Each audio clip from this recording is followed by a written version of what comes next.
Take this off in a minute. Cooking. Evening, everybody. How are you this gorgeous evening? Hopefully you're all fine and dandy and find you all well. And hopefully everything's working out for everybody out there.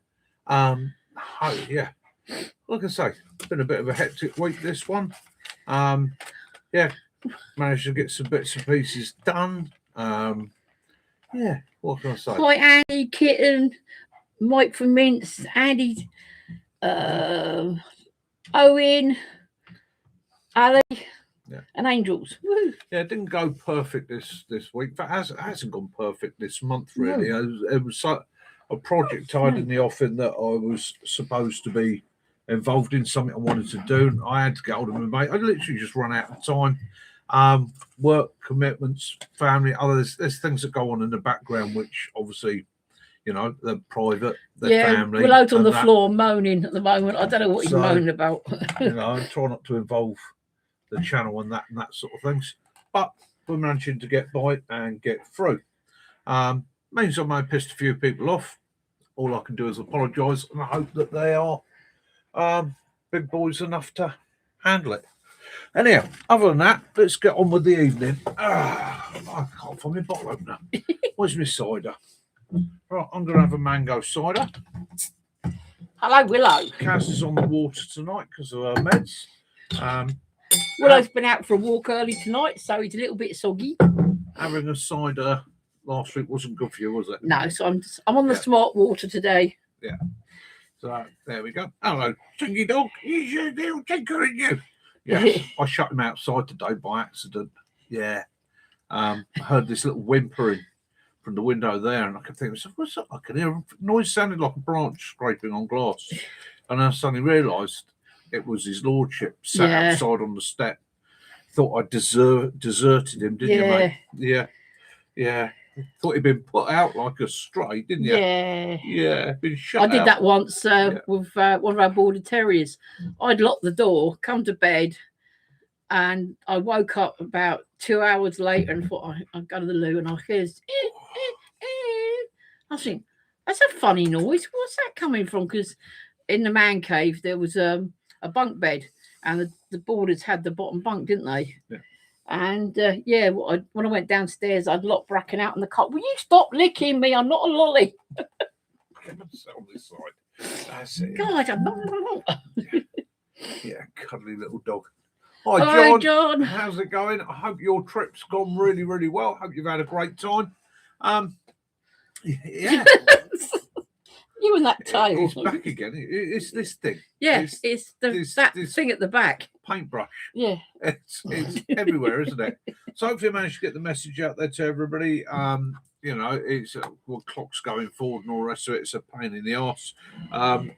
It's just, and of course, chatting to somebody in the States today, this is one of the difficulties, isn't it? Because everybody's country changes its idea of spring and summer at different times. And so instead of being last night a unified thing, it can be a bit confusing. And I've shaved my beard wonky today. Look at that. Yep. Oh, right, that'll have to come off again. Never mind. Never mind. Do excuse the wonky beard. That was me trying to tidy myself up in a hurry for you guys this evening. So, hopefully everything's good for everybody out there in the world. We had a lovely roast lamb, didn't we? Yeah, we did. Disaster report for everybody. Yeah, there's been a few incidents in Britain and Europe which you need to be sort of mindful of. I'm not saying that they are T-word related, but however, things are getting heated all over, and they're getting a little bit problematic. So just keep your eyes and ears open, guys. Keep yourself safe. There are lots of lunatics, idiots, and very poorly minded individuals out there. So keep yourself safe. If you're in somewhere where you can carry, I would. And if you're not, then I would just use your operational skills and abilities to just keep your head on a swivel. I've noticed this week as well, talking with other ladies online, that a lot of them are being mindful of the prices going hiking up because of they certainly have, haven't they? And how the fact that one young lady, she started making her own bread every day now because she can make it to her liking, and a lot of them are were saying they're actually going and looking at some of the old Second World War recipes. Yeah, one of the, to get by.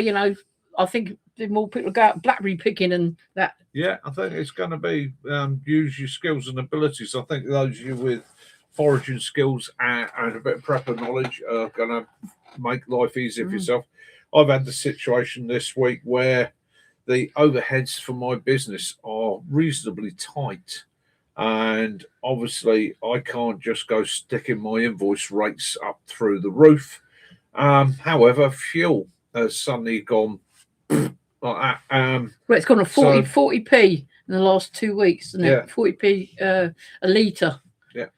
I mean, for the equivalent for me on an 8-hour drive is I'm pretty much taking a hit of a couple of quid an hour on my wages, which doesn't sound a lot until you start knocking off 16, 20 quid a day out of what you make. And it's not just the fuel, it's all the overheads. It's the engine oil, it's the filters, it's the servicing. And the shopping. We noticed that our normal shop was like 70 quid. And we have top-up shops as well, but I was quite shocked that I got some normal, not all the things we normally get. Yeah.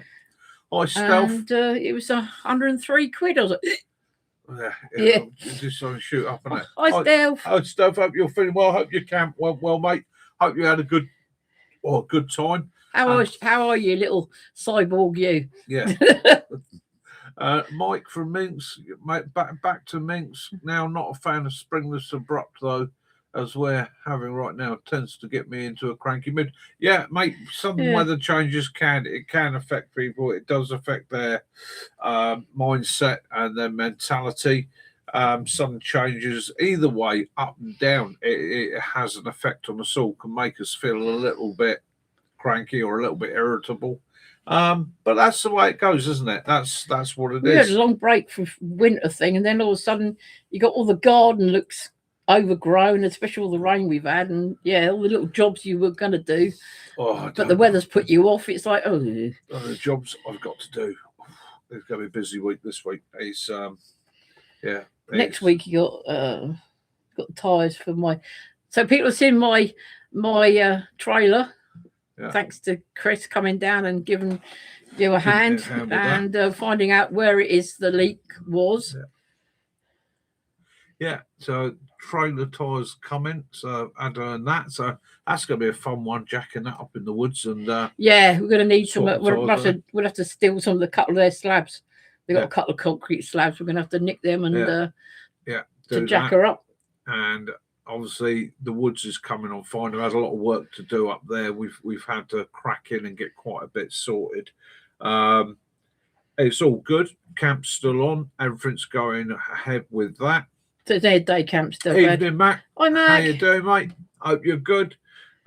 He's off fishing again on Wednesday. Is he? Yep. Where's he off to this time? Is it Yateley, Mac? Yeah. French Farnham. It's one of the he can't go to Bude now. Yeah. So Okie dokie. Yeah, loss of an hour.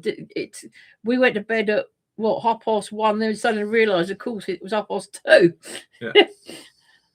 Yeah. Yateley, that was it. Yeah, he's going fishing in Yateley for 3 days. Excellent. Have a nice trip up to Yateley, Matt. See what beasties are lurking out there in the depths, the dark depths of those deep pools. Andy, they did try getting the muntjac on the wildlife cam, but a little bugger was being elusive. But the foxes were about, weren't they? And obviously, Matt, bear in mind you're at Yateley.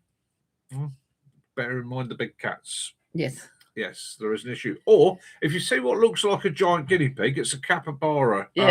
Winchester Zoo would like it back. £48 mirror cart. Oh my goodness! Nice. Yeah, nice. It's funny about that a lady in Winchester saw what she thought was a beaver on the River Itchen. Yeah, and she filmed it. Went to Marwell and said, I think I've seen a beaver, and they goes, because it jumped into the water. And they said, no, that's a capybara that we're trying to catch. That's a pair of capybaras got loose from a zoo. They caught one straight away, but one's been loose for about 2 weeks now. Yeah, they ain't gonna catch that. Yeah, we've got too much water around here. Mate, John, not a worry, mate. Hey. Hi, Simon. I'll have a look. That's not a problem. Not a problem, John, at all. No worries. Well, this camp this time it's a fox one. Fox trot and yeah. So anybody that's coming to the camp, obviously, you know, the idea of having the cameras up there is again I can monitor the wildlife. We have to. One of the things we have to do, because we run a conservation program up there, so we do have to be mindful of what we've got in the woods, nesting birds and so on. So, and it's that time of year where I'm having to wander around, find out where things are nesting. We're having set plans and methods up to make sure that we're not disturbing things, and we make a real effort not to. It's the side of things that people don't see. It's our little bit of woods. It's our little bit of pride and joy. And if we've got nesting birds or animals in certain areas, then throughout the breeding season, we've got to avoid that or limit the impact on that as part of the plan. Yes, John, there was a lady on a riverbank asking if anyone else had seen her beaver. Yes, yes. But it was a capybara. Yeah. So on top of that, I mean, it's not just the birds either. It's we got dormice, so we have to bear in mind the dormice up there, their breeding cycle, the disturbance for them. Some of those are protected, especially the edible dormice, which aren't actually in our section, but they are next door. And you got your bats, but they're not actually in your wood, but they fly over your woods, don't they? No, we got our bats. So again, it's all part of it. It's if you're somebody that likes their outdoors, then having that link with nature connects you massively. And it doesn't have to be the rare and the endangered and the glorious and that. Sometimes just seeing something as simple as a fox, watching the squirrels, seeing how they interact, how they work, it's a real pleasure. The one thing we really do need to see is hedgehogs. Yeah. Because their numbers have been really declining, and people don't always check their pile of stuff for the bonfires and stuff, and we're losing so much. And, it's Camp Fox this time, Simon. Yeah. Where's the fox? Where's the fox? Yeah. Yeah. So, and it's projects that are on the go at the moment. Unfortunately, I'm a bit late on the one night survival video, but again, what I had planned to do for that, what with work commitments, it made it a bit of an arse. So I'm behind on that, probably going to have to drop out of that one. I would still like to do the video, and hopefully it'll go to some way towards promoting that channel for the guys. Other than that, I've got a big project that I'm involved in at the moment. Very, very big project. Oh, here we go. Which I'm having to commit a bit of time to. It's going to be a video that's going to take me at least 2 to 3 weeks to make and edit. But it's the direction that I want to take some of the adventures that we have now. So it should be of the Bull Beaver camp. Yeah. Yeah. One thing I would mention, you all know, most of you know Lee Roberts. He's been very busy since before Christmas. He started making a lot of hiking sticks. I don't know if any of you have actually seen them.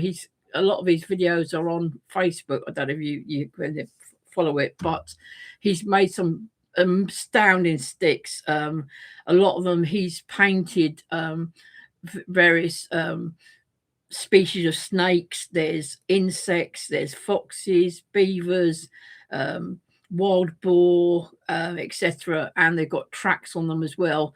And he's actually going to be attending a show on the 23rd of May. If anyone wants to make who's down south who can make it, the 23rd of May, which is a Saturday, at Broadoak in Sussex. It's a Heathfield show, and he's going to be there selling his lovely sticks that he's made. So if you want to go along and give him a bit of support and see his fantastic work, that's May 23rd. So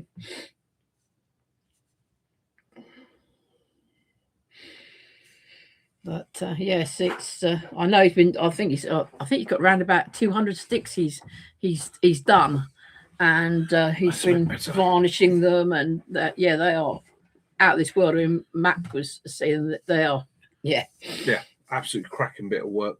And obviously we're going to go down there. We'll do a video from down there, show him some support and all the rest of it, and try and help the guy with selling some of his sticks, get them out to people that really appreciate them. Yeah. And so yeah.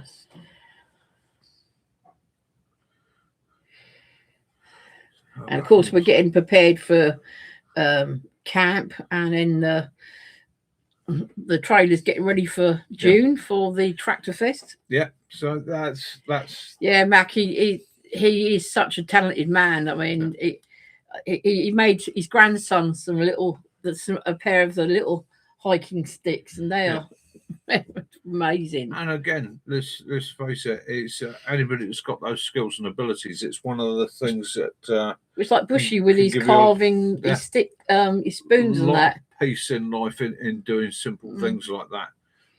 My big priority at the moment is actually getting the trailer sorted for Kaz. That is number one on the list, purely and simply because this year Kaz is going to be at the camps. I've got to get her out so she can have some adventures. Last year wasn't very fair. I did a lot, got a lot of travelling in, got a lot of bits and pieces, had the camps and that. Of course, poor old Kaz couldn't attend, because with her disability she can't get down to the ground and back up, so I've got to get that sorted for her. And no one wants to see me rolling around in the mud. It's not fun. Oh well, I'll pay good money. I'll pay good money. Oh, we found out where it's got. There's Chris got up on the roof and they've taken the inside of the we basically roofing out. Stripped the trailer. It's going to be a roof rebuild, re-insulate, floor rebuild. Hi, Modern Tara. And then it's all the bits that go with that, like the wiring and so on, the electrics, solar side of things and that. So we had to rip a lot of stuff out. It's what looked on Stix's video like a 20-minute job. We're talking, it's days and hours going into it. But it's got to be done. Got to be done. Hi, Mod. Hi, Tara. Look forward to seeing you very soon. Yeah. Yeah, but I can't give you a lift all the way to Canada. Sorry. Yeah. I think there's someone asking for it, but we're because Chris has done like roofing. Yeah. He's suggested this. It's like a fibrous paint stuff. You can even paint it on when it's raining. Yeah. And it seals. So we're going to truly do that. Yeah. And seal that roof. Get the inside. Hi, Ray. So yeah, it's exciting. Other downside of that, more difficulty in that as well, is doing it up in the woods. So, because of course, we've got no power supply. So, whereas here, I'll be able to grab sanders and bits and pieces like that. Up there, everything's having to be done pretty much by hand. Yeah, I need to know there's a battery. I need to see the battery for that as well, so I can get some more. But the trailer's coming along. Ray. So you can see I've got my garage in there. We've got the kitchen unit. So it's it's all going well. Yeah, it's going well. It's hard work, but it's getting there. Yeah. And then I've got to sort the garden out as well, which I've been promising to do for the last 2 or 3 months, and I've got to do it. Because for me to go out in May, I need the trailer to put my scooter on, and at the moment, half the part of the shed is actually in the trailer. Yeah. So. Yeah, I literally thought you were on about moving to Canada when I first watched the video, but very quickly realised that what your point was, and it was a very. Are they trying to get rid of you? No, you had them unsub. Really? Typical, isn't it? Yeah, we've had that with our friend Farmer P, who we get our Dexter beef boxes from. Yeah. He was saying that over the last couple of weeks he's dropped quite a lot of subscribers. A lot of people have. I think I don't know whether it's algorithms, I don't know whether it's YouTube or what it is. I noticed that a lot of my notifications has suddenly gone to instead of all notifications have gone to the next one down in the bracket. So personalised, that was it. That's what I'm trying to think of. Personalised things. Yeah. It's a YouTube thing. It does it every now and again. My advice to you is go through your subscriptions and just click all notifications. It's Can you look towards me? Yeah. It's wonky, isn't it? No, it's not that, because on the screen it's like you got a black bit on your nose. But you haven't. It's a shadow for something. It's a shadow of something. let me swing that round. That's better. Yeah. There we go. That's better. Yeah. He did wonder if maybe it's there's too many people making these. But then again, I think some people are thinking about that they got to pull the belts in and sort of cut back on a few things. The other thing is with YouTube as well is it's there are other platforms out there now like Rumble and that. And I realise they're having to, I think in some cases, cull, as Loghoppers are saying, they're almost trying to cull those things that they don't think are popular enough. They've got so big, so massive. Yeah, it's probably them sitting there going, well, hang on, if we can reduce the amount of people putting videos up by 1 million a day, we can save ourselves a fortune, because that's the way big business works. Some of the channels are saying, someone else was saying that when they had something like 63,000 subscribers, yet well, not subscribed, they've joined their channel, but they don't actually have all those. Yet the likes of some of their films they've done of like a few thousand. Yeah. Well, if you've got 63,000 people and there are only 1,000 likes, then obviously, Well, this is the thing, isn't it? At the end of the day, you put a video up and you think to yourself, I've got, take my case, 2.3 thousand subscribers. It's not massive. You think, I'll put a video up, that's 2,300 people who are liable to watch my video. Yeah. And then the video scores maybe 100 views, and you think to yourself, oh, was that really worth the effort? John says Skynet start to wake up. Well, I don't know, because I know that I've been trouble. I couldn't get onto our channel email address today. That's the second day in a row that I'm going to do it. But hi, El Croc. Something you might not know of is Captain Trolley's creeping cat cure. Try saying it fast. Patching up small teleporting leaks. Yeah. Right. Okay, I'll have to look into that. Cheers, Croc. Yeah, we've got a bit of work cut out for us this year. It's is that the same as getting the old monkey butt for truck drivers? Yeah. And again, with my work, trying to get my work in, it's getting quieter there. We're not getting as much work, are we? No, it's everybody's cutting back. Whether it's the industry I work in and everybody's literally going, right, we need to. Are we going to do this production? Are we going to do that? There's a lot of stuff drying up. Yeah. So what can you do? It's the way it is. It's overheads, costs, and that for everybody.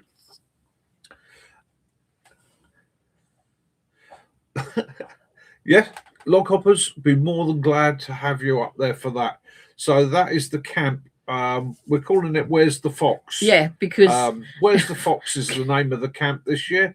And that's the first one. That'll be 15th to 17th of May, from the Friday lunchtime through to the Sunday afternoon. Hi, Lefty. Hi, Lefty. How you doing? His son's 19th birthday the other day. Was it? Yeah. Oh, congratulations and happy birthday to your son. Yeah. Yeah. Hope he had a glorious day. Oh, in fact, with a dad like you, I bet he did. Yeah. Birthdays. If you do come to that the Where's the Fox camp, I'm actually going to be there. Yeah, but be more than happy to host you. Yeah, be more than happy to host you. Yeah, we've had a few names already signed up. Yeah, I'll even break the rule, and obviously because you've got no choice with your dog, so if you want to bring a dog with you, you can do. As a rule, we don't allow dogs in the woods because it's not that the neighbours' dogs are aggressive or dangerous or anything, but they have a lot of people moving through and around. But yeah, in that situation, I'm fully aware that it may be a case that you'd have to bring your pup with you. But it is beautiful on the lakes at the moment. Oh, yeah, I see Levon got his he got one of the Kong doggy toys. That's his favourite thing at the moment. Yeah, he's got one of those red ones that you put the treats in. Hey, no problem. He's got his ID. That's the main thing. He'll show it on the gate. That's it. Draw his bone from the guard room.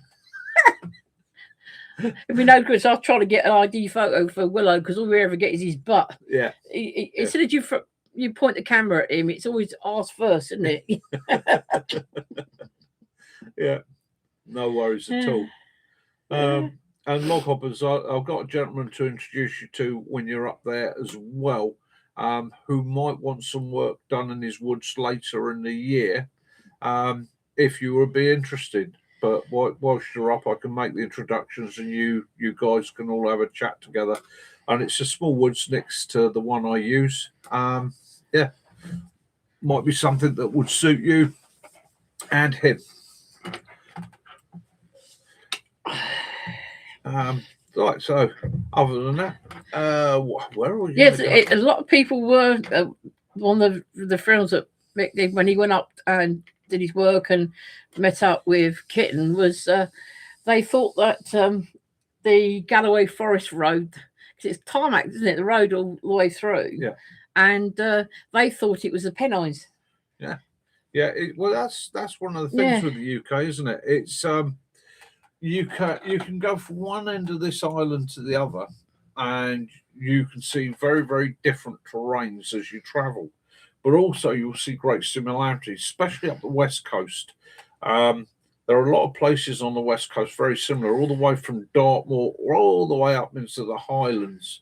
Even out on some of the islands, you can get those bleak moorland environments, which throw a lot of people off. Me, it's my environment. I do better on moorlands than almost anywhere else, because it's what I'm used to.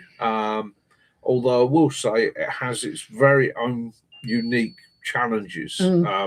Bogs, shelters and resources can be difficult, and again, as Kaz pointed out, terrain. There's an art to skipping across babies' heads. It takes time and effort to do, and also recognizing bogs and things like that.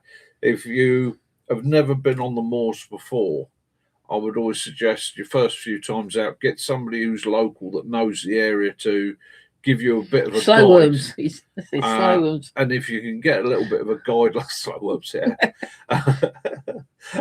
a little bit of a guide, it will help you, especially when it comes to things like spotting the peat bogs, because they are lethal. You wander into, and if you're on your own, you're screwed.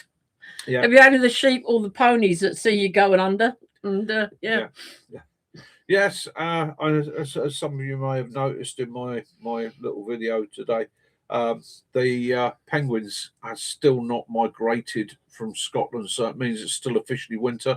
But any day now, they're reckoning that you'll see the flocks of penguins flying their way off to the Antarctic. A wonderful sight, only ever seen once every 50 years. But normally when there's a blue moon. It's how they do it, So, thank you, Simon. Yeah, I'm feeling pretty good. We've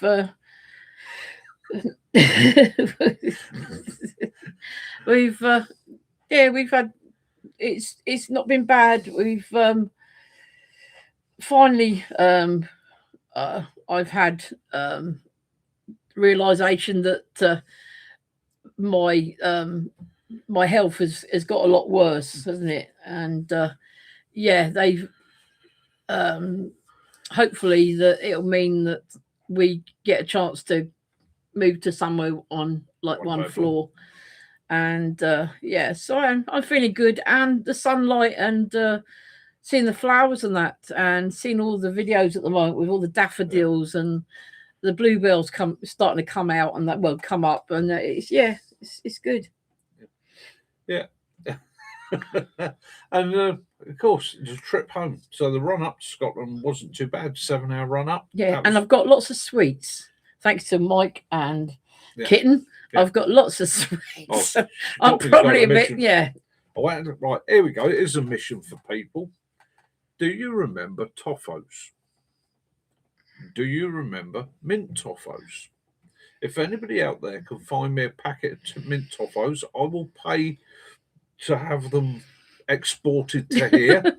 I have a wife that is desperate to experience again mint Toffos. Mm. I Any was, mint toffees. I was told you could get them in Scotland, and we went on a bit of a mission. We have found them before in Scotland, but that was quite a few years back Yeah. in a garage, didn't we? Yeah. And Yeah. So thanks, Lefty. 7 hours driving to get up to Scotland. That's a non-stop drive. Coming back, it turned into like a 12-hour marathon, and that was mostly down this end.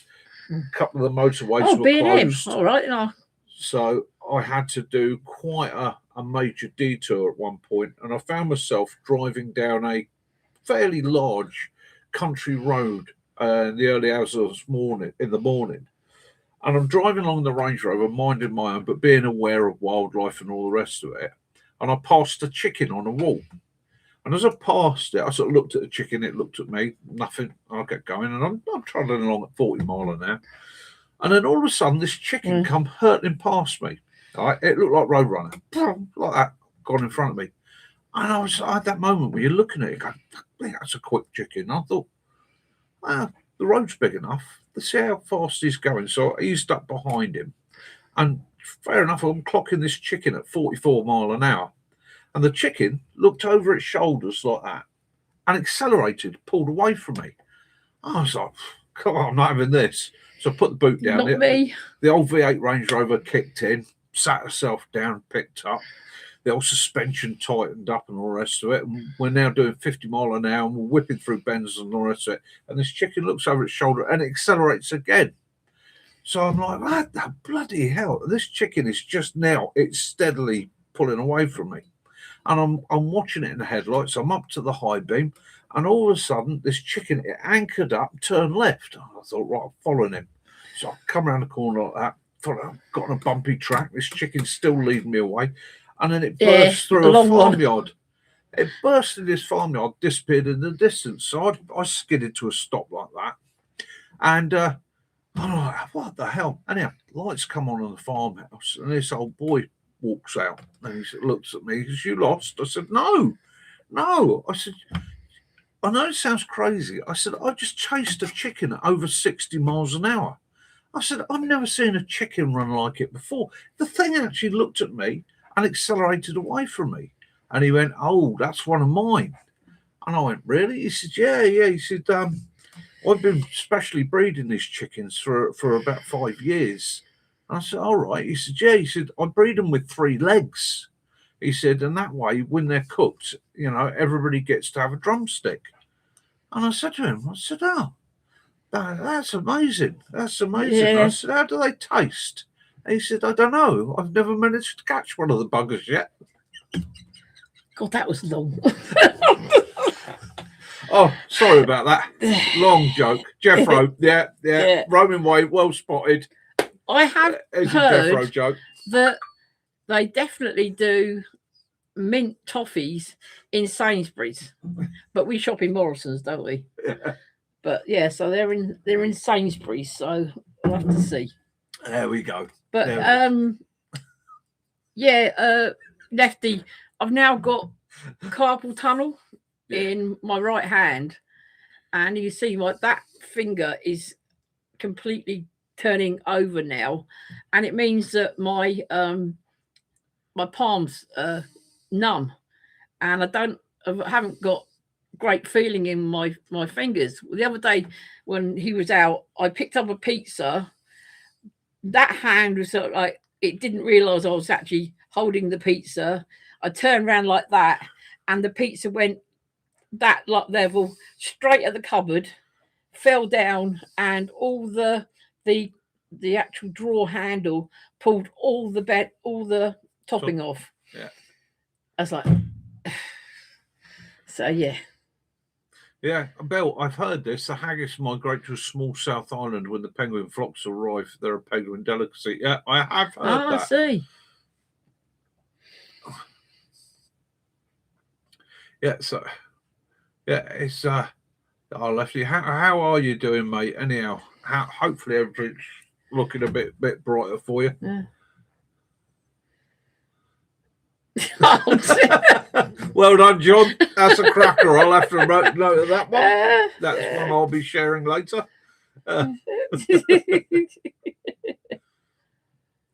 Yeah. I started off with this. Do I feel that's my thumbnail? It's numb. It's now and again I get pins and needles, and then it went to that finger, and then now the whole hand, and it's totally weird to pick things up. It's hard when I try to give Willow something, I can't tell if he's actually taking it out of my fingers or not. So. Yeah, it's a dad joke night tonight, isn't it? Yeah, it really is a dad joke night tonight. And the thing is, now I'm thinking about dad jokes. Can I remember one? Can I help? It's the way it goes. It's the way it goes. Another swig of the cider. Yeah. So. What's that? Oh, thank you for the orders. I've got Gary passed up together. I've got yours sorted out, Simon. It'll probably be because they're quite flat. It'll probably go as a large letter. Yeah. Cash, she is a trooper. Yeah, she is a trooper, Simon. I do try.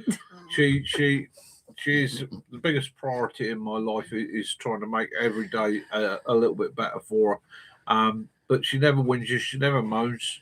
She doesn't give me a hard time. She just gets on with it, and that's one of the things I admire about her. I've met so many people over the years in my life that just moan about the small things. Put a wrist brace on. Really. They moan and whinge about the little things, and there are people out there that suffer pain non-stop, have difficulties, and they just get on with it. Yeah, I did wonder because it's hard getting down the stairs. I wondered if I got one of those like the metal trays they're using catering.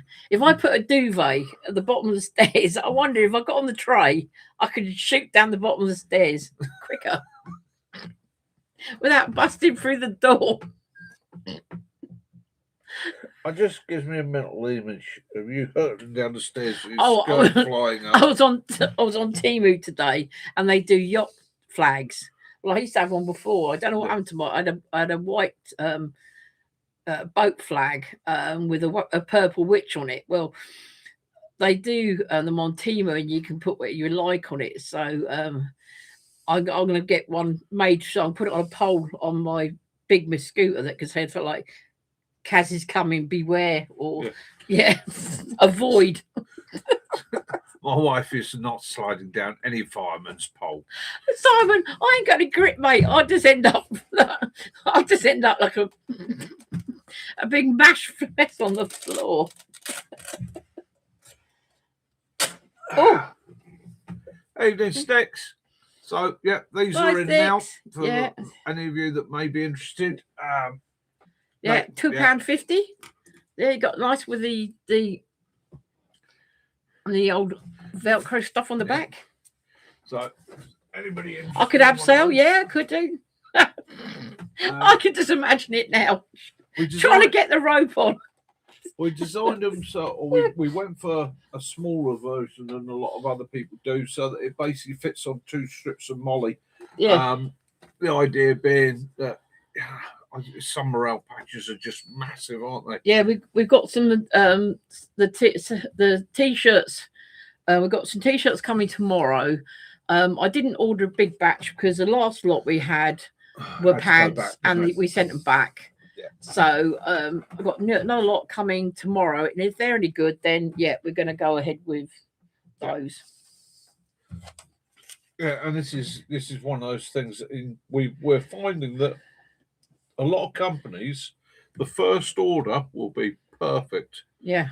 You put in a second order, bigger order, when it arrives, the quality isn't quite what it was. So, I've been having trouble. The mugs have been going really well. Yeah. But at the moment, they can't get the dark blue. So what I've done, I've ordered them in black. So they're exactly the same as the blue ones, but they're in black. Yeah. And when you put the hot drink in it, it disappears, and you have the Hampshire Outdoors. Yeah, that the patch will be small enough to be sent via regular post. John. Yeah, yeah, not an issue. Yeah, yeah, it's yeah, yeah, not a problem at all. We'll Yeah, you can use. I can do PayPal or bank transfer. Stick says he needs another 2 hats and an EDC. Not a problem. Okie dokie. Log hoppers, no worries. Take it easy, guys. And Lefty's got to go. Look after Take yourself. it easy, Lefty. Lefty, Bye. have an awesome Log day, hoppers. mate. Give Levon a pat from me. Give him a belly rub as well. Say to you, log hoppers, give Dog a fuss and a cuddle from me. Did you manage to lose your hats to your daughter? The EDC sticks. Do you want the green one or the orange one? The whistle, the green or orange whistle with it?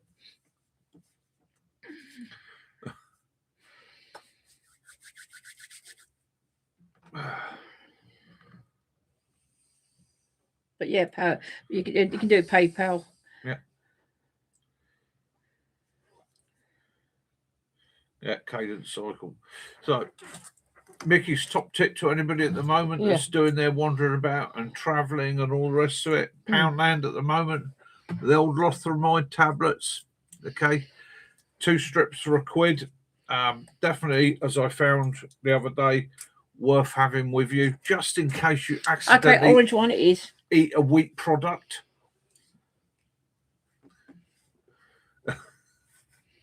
Yeah, that'll be sorted. No worries, sticks. Yeah, and so of course I'll be going picking up sticks in the next 2 weeks again to get some more work done on the trailer because he wants to come and have a new rest. Yeah, you worked your asses off, you two. So how you managed to have a rest? I mean, it was quite funny because I was talking to Sticks on his live in the morning, and he was still snoring. That's all I seem to be doing, just like is work, sleep, work, sleep, work, sleep. But I did laugh, Chris, because when I was watching the trail cam, if you noticed the big dog fox at the beginning, the first one, not the smaller dog fox, the one that left his mark. Yeah, he squatted and had a poop. And when you come through later on with your camera, I thought, no, he's going to tread in the fox poo, but you missed it by he would have been banished, a little bit. Yeah. Banished from the camp. Yeah, you would have been getting in my car. I'll tell you that. That stuff weeks. Yeah, a little bit of tracking on the video there as well. Little Munty. I will get that little bugger on camera because he's been in the woods or in that area for about 1.5 years, 2 years now. And he is quite a pretty little soul. We've all had a glimpse of him up there. We've also got roe deer in there. But I say roe deer in it. The woods goes way beyond where I am, and there are a small herd of roe deer that live there and move through on an occasion. But they tend to like to come down to the lower areas in the summer. It's one of these weird ones. The higher up the hill you get there, the denser the tree line becomes. So at this time of year, they tend to like to be really in the dense wood line. Yeah, it's funny. You get the robin there, but you never get it on the webcam. You know, the trail cam. Oh, the brush you see on the video, me brushing the leaves up to clear the area around the fire pit. That robin was like on that, like you wouldn't believe it. He was like, cheers, Mickey. Thank you very much. Yeah. And any of you that have ever, if you've got a bit of woodland or a bit of dense area, you ever want to make friends with a robin, just start clearing little patches of it occasionally so you can get in and grub it out. They really appreciate that. And again, remember, the robin is a wild bird that you can actually befriend and make friends with, along with crows, rooks, and ravens and that. They are a bird that will recognise your face and associate to you. So if you feed them on a regular basis, you can actually get to the point where the robin will become so used to you and so happy around you as an individual that it will come up to you. And I've known people feed them by hand before now. It takes a bit of time. My parents my dad made a little bird feeder that he put on the windowsill next to his chair, and used to have blackbirds come to it, and used to have a pot of raisins.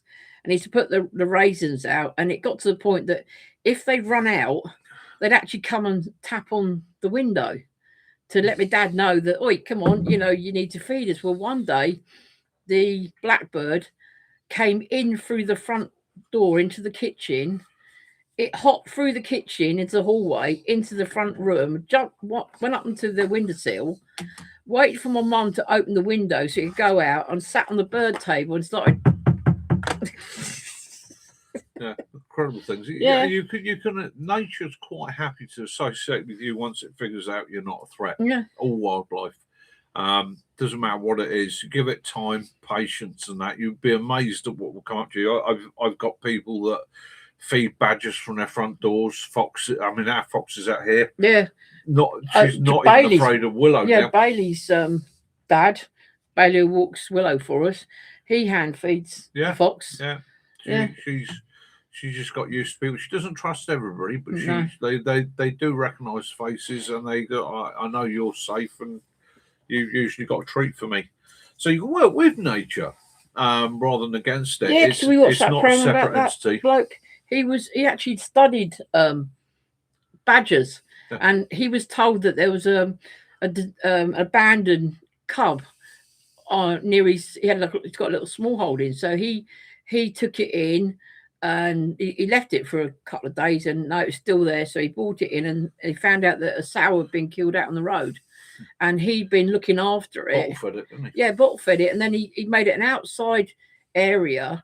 He was going to make a set for it. Well, it made its own set in the end. And actually, where he put like a enclosure, it dug a hole next to it, and went out through the fence, and he actually had the RSPCA turn up. Yeah, the RSPCA come up because he'd been taking pictures of it for YouTube and not monetizing it. They were trying to get him done for cruelly looking after a wild animal, keeping it captive, but he wasn't. It was completely wild, wasn't it? They tried everything. So he called this badger Brock when he was doing his videos and that. The badger lived wild. It wasn't in an enclosure. It wasn't controlled. No. Once it became an adult, he basically fed it on a regular basis, and it come and went. As he said, it would turn up every day for about 15 minutes. It would allow him, or it would come up and make a fuss of him. He'd feed it, it'd clear off. So it's living a wild life. They turned up, and one of their issues was that they said, you've named it, you've given it a name, and therefore you own it, and you can't do that with a wild animal. And he said, no, I called it Brock. And they went, yeah, so you've given it a name. And well, it's a Brock. It is a Brock, and that is the old name for a badger. He said, this animal's not owned by me. It comes and goes as it wants, and that.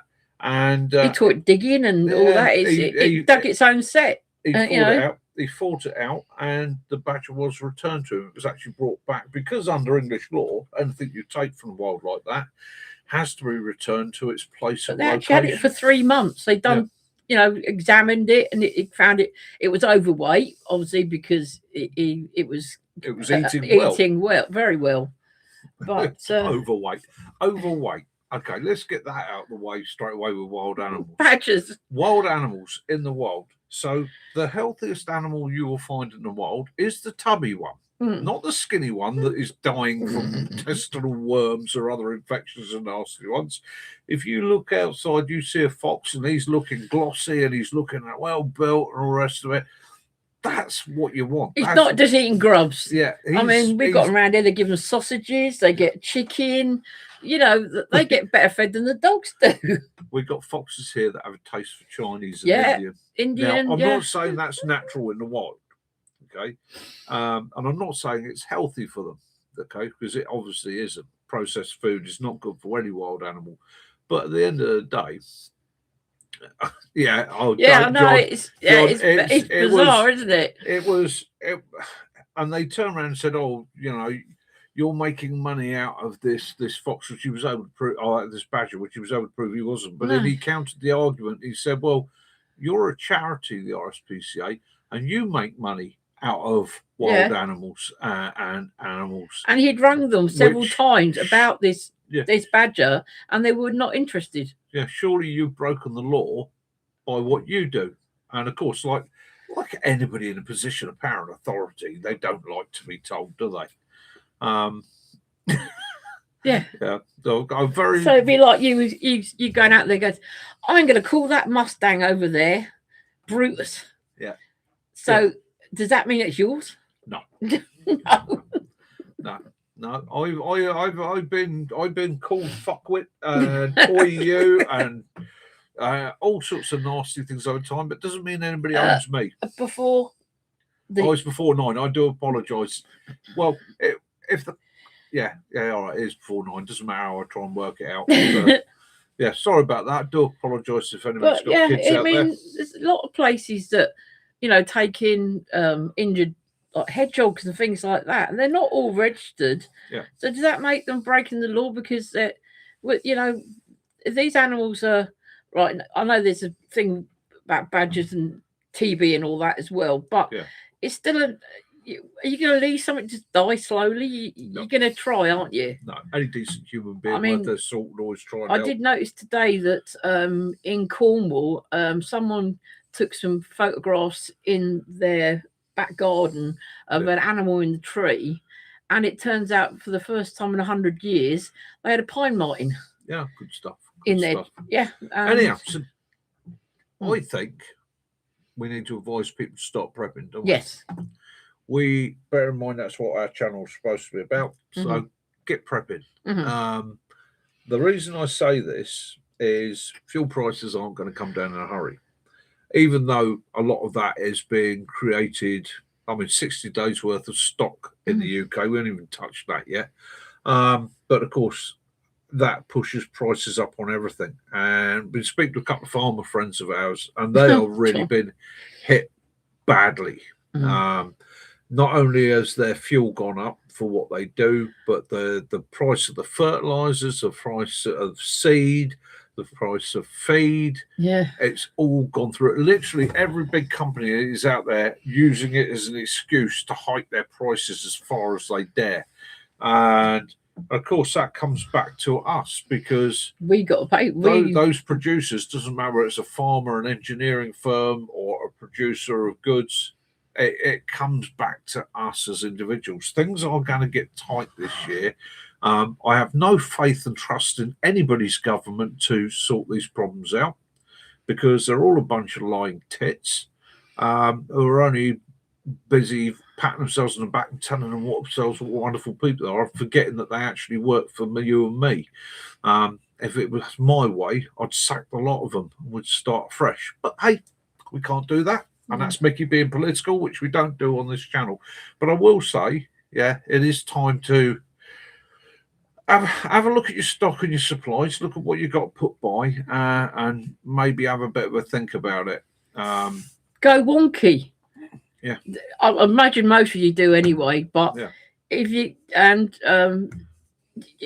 people don't, I could have a straight carrot. No, you don't need a straight carrot. If you want one that looks like a flipping elephant's nose, then it doesn't matter.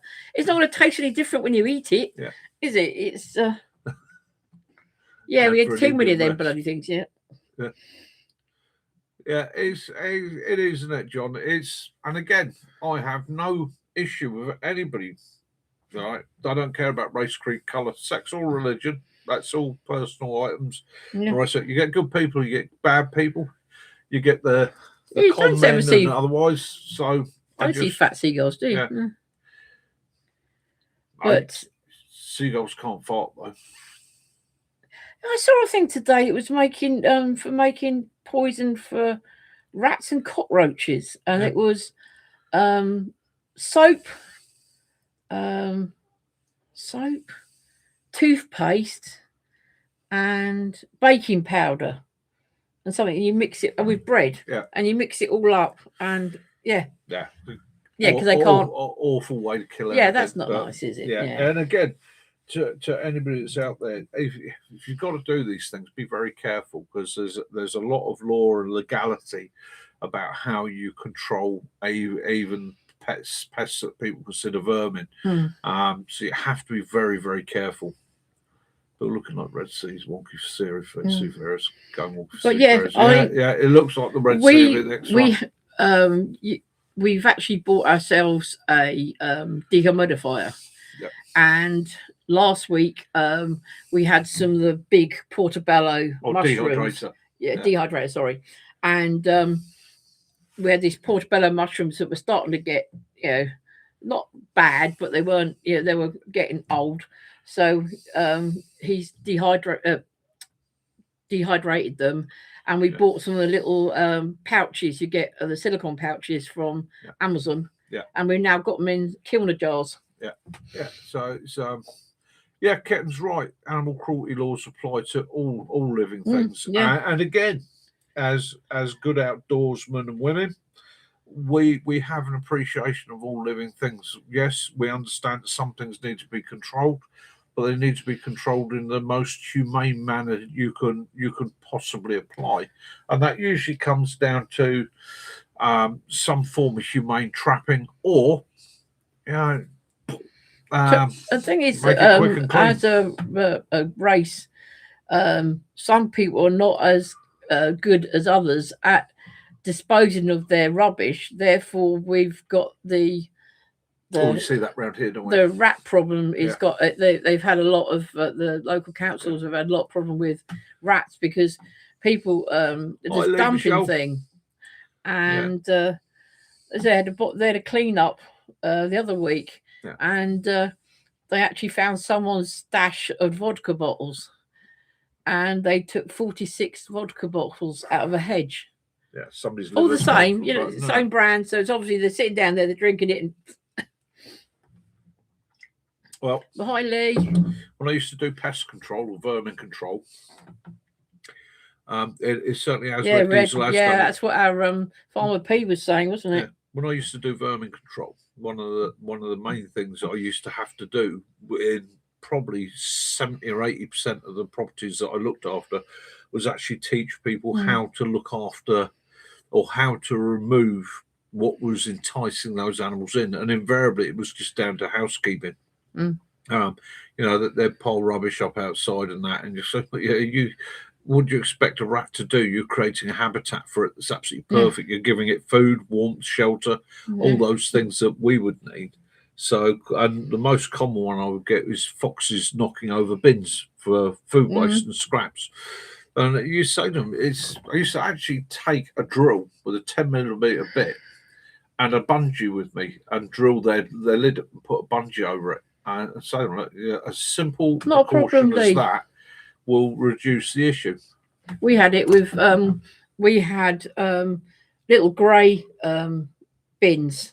We had a little one for the kitchen and a bigger one that for outside. Yeah. And that was for putting bags of waste, food waste and tea bags and coffee grinds, not water.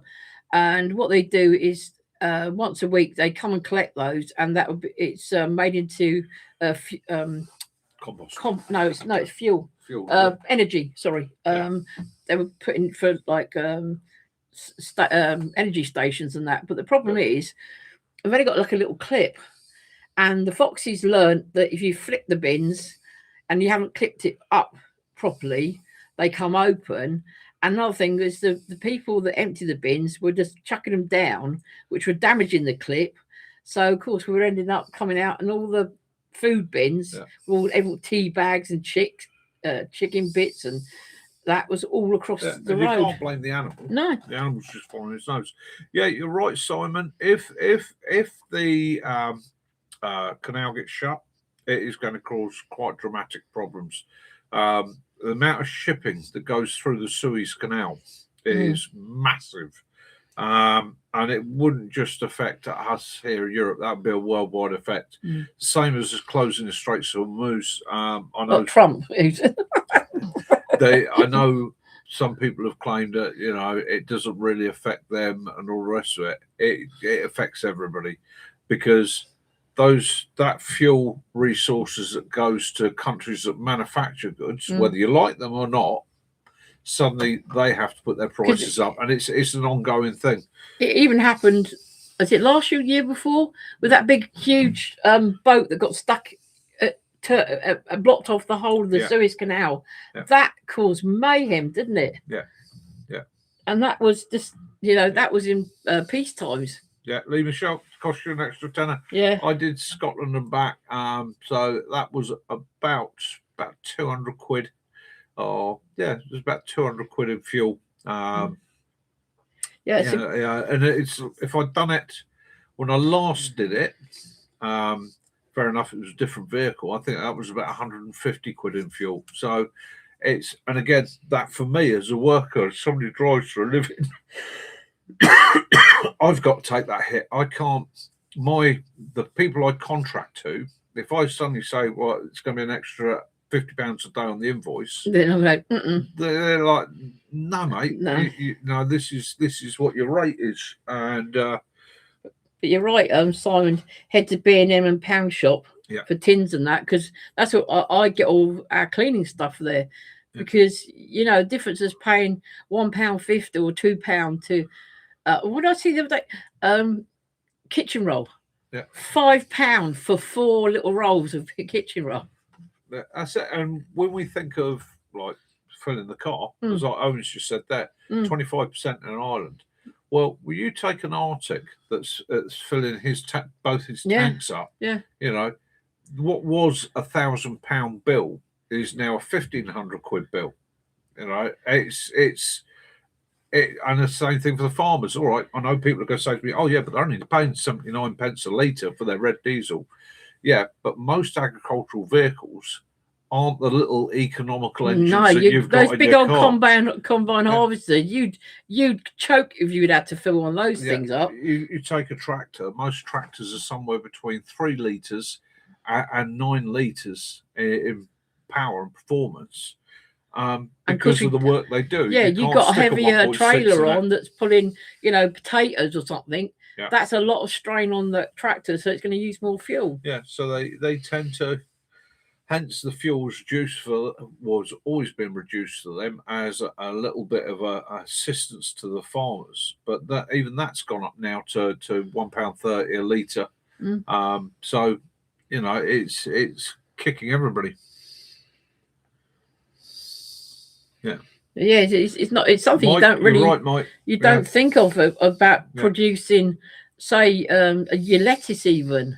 Yeah. You got the seeds. You got to plant it. You got to water it. Then you got to pick it, plaque it, and then send it. And we noticed it on the shop. Yeah, 37 pence lettuce is like you took about 90p lettuce. Yeah. And again, a lot of that is also, I will say, profiteering on behalf of some companies. A lot of companies are whacking things up way beyond what it's costing them. There's a lot of profiteering going on, especially within the fuel companies, because it's like any excuse. I mean, you've only got to turn around and say, "Well, Mars is in retrograde with so and so, and that's going to put 2p on a litre." Yeah, it's Lee. We noticed that I did a normal. I did a sort of what would be a £70 shop normally for us, and it was 103. Yeah. And that I was buying the wonky stuff, and I was looking at all the deals that were on, what was on special offer, and then sort of we were working our sort of menus and food around to that. Yeah. I mean, lucky at the moment because lamb is legs of lamb are really cheap, aren't they? Yeah. I've paid £14 for a leg of lamb instead of £30 quid. Deal, so cables.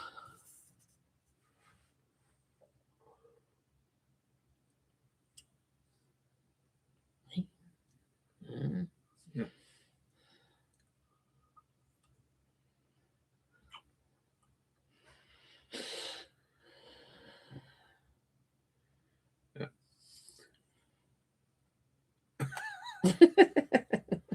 Now, Simon.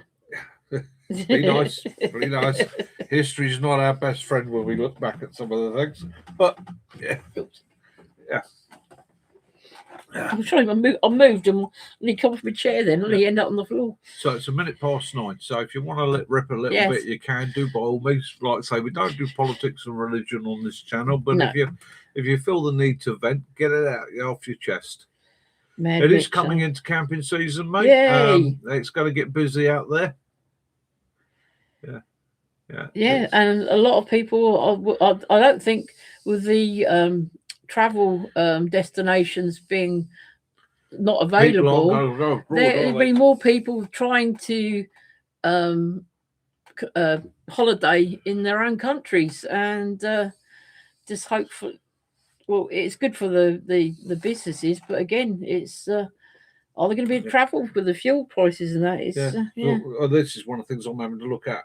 My trip to America might get postponed now because I'm looking at what they're suddenly the flight costs have gone through the roof because they're claiming the aviation fuel has gone up so much. So what would have cost me 600 quid if I'd have booked it when I was going to, has now moved up. But what they're also doing for those people that have already booked their flights, they're moving them. They're trying to shuttle people around so that they can basically pack the planes out. Oh, 12 tons of Kit Kats. I could that'll keep me going for a long time because I do like a Kit Kat. 33 days till your retirement, mate. I bet you're looking to an adventure there. Yeah, give yourself some time to readjust. It's a big change to your life. And in all honesty, I don't think I've ever been quite as busy since I retired. Don't tell anybody you're retiring. Yeah, because it's funny.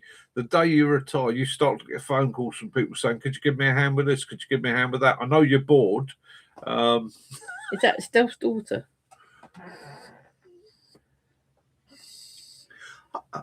Hello, yeah, I do remember. That's the heroine. That is Stealth's daughter. That is the young lady that saved our friend's life. You are an angel. Thank you so very, very much. Looking after him. Yeah, looking after him and saving him. Yeah, and returning him to us as a cyborg. Yeah. Right, so yeah. Right, so yeah, guys, give Stealth Outdoors a big thank you and a big hi. She did save our mate. She was the one that made him go to hospital and got him sorted out, turned him into a cyborg. Yeah. He is our little Cylon. What was the ones from the Star Trek? They weren't cyborgs. The Borg, wasn't it? Yeah. Borg. Yeah.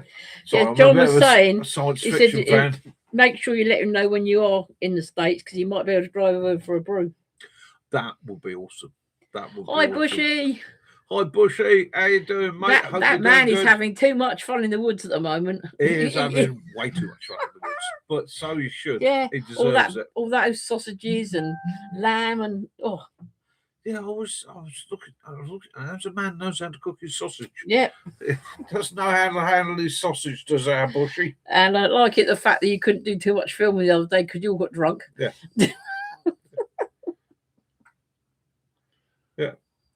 Yeah, it's cheers, Mike. Yeah, appreciate that. Thank you, Mike. Well worth a look. Yeah. Well worth a look. The crater that we withdrew. Yeah, I know, Simon. Yeah. Yeah, and Bushy, I mean, you know, alcohol, barbecue, and System of a Down. That's just a whole party, that isn't it? Oh yeah. Yeah. I eaten a little bit before my time. Yeah. But yeah, it was an interesting carry on. Yeah, it certainly was. It certainly was top soldiering. So yeah, it's somewhere the channel's going to be looking at. I come across a memorial this week. I might as well give you a little heads up. Come across a memorial that moved me. It's a story that I was aware of because a friend has shared it with me. But when I actually stood there and saw it for myself, there was something in me clicked. Something made me want to do something of my own to say thank you, and this person wasn't forgotten, because I see a lot of memorials all over the country in my travels. It's something I'm always interested in, war memorials and things like that. I can't pass through a village without seeing a tribute to the First and Second World War. We even saw a plaque out on Salisbury Plain, didn't we? Not just the First and Second World War, but also conflicts before and after, and Love it. always Celtics. makes me want to stop and take note. So something the channel's looking at doing is maybe going out and finding some of these lesser known memorials, making them part of our adventures, and just sharing them with people and telling the stories. So the stories of these individuals, because we look at conflict, we look at history, we talk about the Second World War, we talk about the Air Force and people like that, and we think of namely the Battle of Britain, but there were so many other little stories in between, so many lives lost, some in training, some in testing, some through just sheer bad luck, and their stories need to be told as well, needs to be remembered. Not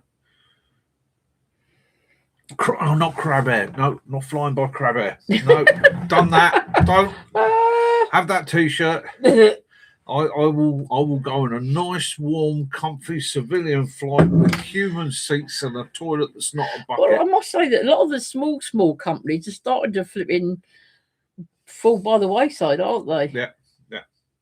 I did find it funny that there was a story about what's that orange one, Stelios's one, EasyJet. Yeah, they owed a lady some money for a refund for a trip, and for a year EasyJet had managed to avoid it, so they were actually had bailiffs impound their plane with full of passengers on the runway and would not let them go until they paid this lady. I think it was only a couple £100. Yeah, but they had the power to do that. Big companies, eh? Big companies. Lee Michelle, yeah. Go to your mate's memorial, stand there, remember it. We've been to the one at tell his story. Tell his story. The Commando one, haven't we? We've been to one. We've been out onto Dartmoor, and there was another one there. Well, I'm going to get myself a motorcycle later in the year for one last mission. I'm having one last year. Bryce Norton. I am going to do Ride to the Wall this year. I haven't done it in a couple of years, not since my last bike, but I'm going to do the Ride to the Wall. You did get offered to lend back one of your girls. Yeah. I nearly bought a Honda Shadow this week, 750. It was nice, wasn't it? It was a nice looking little bike, but it's apart from the crash bars and the extra headlights and luckily it didn't have the tassels and the little studs on it. Yeah, it had a lot of stuff I'd have had to take off. But I think what I'd do is find myself a Jap. Yeah, kitten, don't tempt me, mate. You and your Blackbird. I'll kill myself on that thing. That's just my days of bikes like that. But if you have a Rover, I've got nothing to travel around in apart from the pickup. The Shadows, don't get me wrong, those Honda V Twins are probably one of the most reliable bikes you could ever own. They will go on and on forever. They are built sturdy. Our son wants the 1200cc one, Shadow. He had a picture of it when he was a kid on his walk. No, he had a scaled down model of the 1200cc Honda Shadow. And that's he's got his heart set on that. One day he will own one. I am changing my format. Yes, I would like a V-twin. Yes, I would like it to be long and low, but I'd like it fuel injected. Oh, my days of stripping carburetors and messing about with tuning are over. I just want something simple, injection, modern electronics, reliability. I don't want to be tinkering it anymore. These burning fingers. Status. Don't say status. Oh. Yeah. That's a heartache. That was heartache. If any of you ever look at a Kawasaki VN, lovely V-twin, beautiful bike. And if you get a good one, you've got a diamond. But the 900s are prone to blowing stators. The 1700s are prone to losing their front cylinder. So Kitten, no, kitten. The blackbird's stunning, but by the time I put 20-inch J bangers on it and a set of Ford pegs, it's not going to really work, is it? Bushy was saying he's at the woods tomorrow. You're more than welcome to meet up with him for a cup of tea. Oh, brilliant! Sounds like a plan. Yes. I might do it tomorrow. Yeah, Oh no, I can't. It's only 12 to 1. They're not going to be that long. It'd have to be, well, it's getting down. By the time Yeah. I've left here to get down there, I'm not going to get down there till about 3 o'clock. Maybe later in the week. I've got a meeting tomorrow, and it's one I can't avoid. Yeah. I want to check that I'm human. Mine's Minor pickup. Oh, brilliant! Yeah, do like the old Morris Minor pickups. No, I think I'm. If the right thing comes up, it might just end up in the stable. I'd like to know where, because until once you got the shed down, because at the moment we've got a 14'6" I'd have to boat out there, canoe. Sorry, you got my trailer, you got my extra scooter. Yeah. So I'm going to have to. The garden's got to get done. All right. So that is a priority. In fact, that is something I was going to do this week. Acton Carry. Yeah. That's the Commando statue. Yes. Memorial. And they're doing right to the wall. So that's up to Cannock Chase to the National Arboretum, which is a massive memorial. Any of you that ever get the chance in the UK to visit it, I would say do so. It's an amazing place to visit. It's all self-funded. It's all charity raised money for it. And it's a beautiful memorial park. Because you've got somewhere to stay for the night, because Luke's mum said you could stay up there. Yeah, might have to dig the cut out. Get myself a set of, I'll find something. But there, we've got one near there's sort of Guildford. There's a bomber crew, isn't there? One there, but there's quite a few. With one of the Green Lanes we used to do, there was a German one, wasn't there? A plaque. Memorial, it was near a horse studs, and we just happened to. It's just in a mud bank, really, isn't it? And we just noticed it. So what's that flat square there? There's another one near Godalming to a German bomber crew that was erected by the people of Godalming in remembrance to them, because during the Second World War, this aircraft was seen to be coming down. It was crashing over Godalming, and the crew remained aboard. The pilot managed to miss Godalming, and they could see he actually endeavoured to miss the town. He actually managed to get the aircraft out of the town, just missed it and piled in. The crew lost their lives in the aircraft, unfortunately, but the people of Godalming were so grateful to this pilot and his efforts.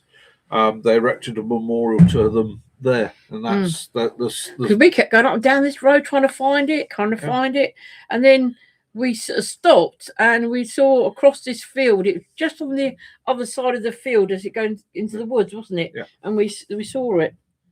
Yeah, stators and air gaps. Yeah. Oh, stators. that bike went through. Beautiful bike to ride. Absolutely. And of course, you had to keep sending off to America for them because we couldn't get them in the UK. Yeah. I had to keep ordering parts. I had to keep replace the stators, replace all the charging unit, replacing all the wiring loom. It was just hell. And then it leaked oil, didn't it? Yep. From the stator itself. Yeah.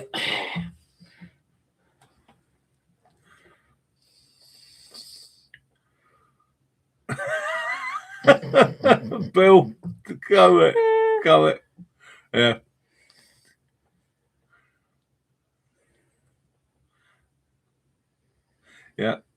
Yeah. Well, you say about Morris in the UK. So my father, as a young man, did an apprenticeship for a wicker firm, a place called John Cobbett's, and part of his apprenticeship test when he passed his apprenticeship was to build a project.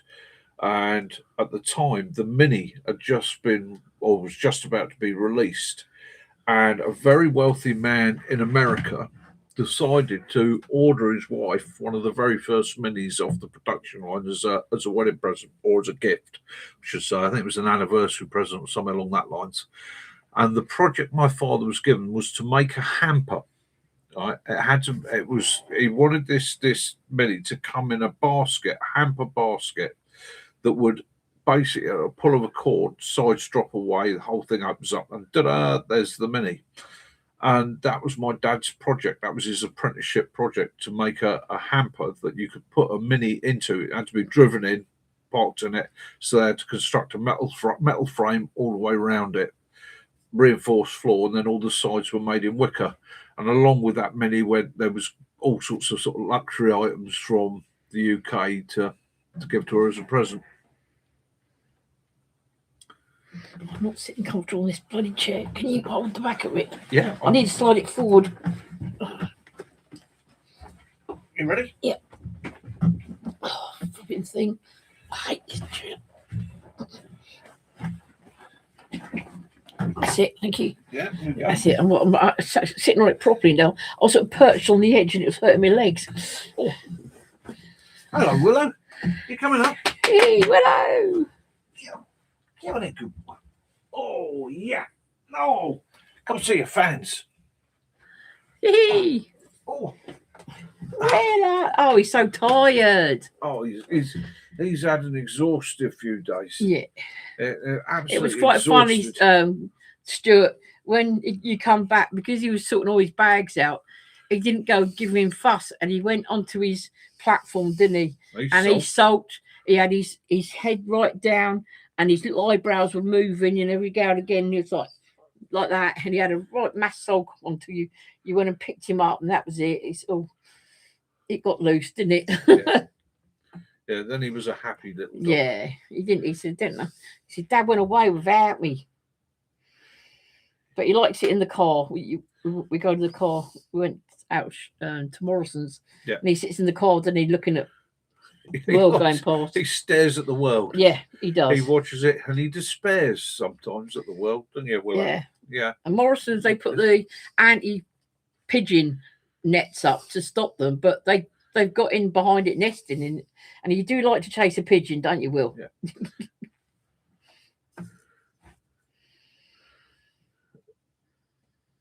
Then he got Mitch's. Yeah, he did. That was so funny.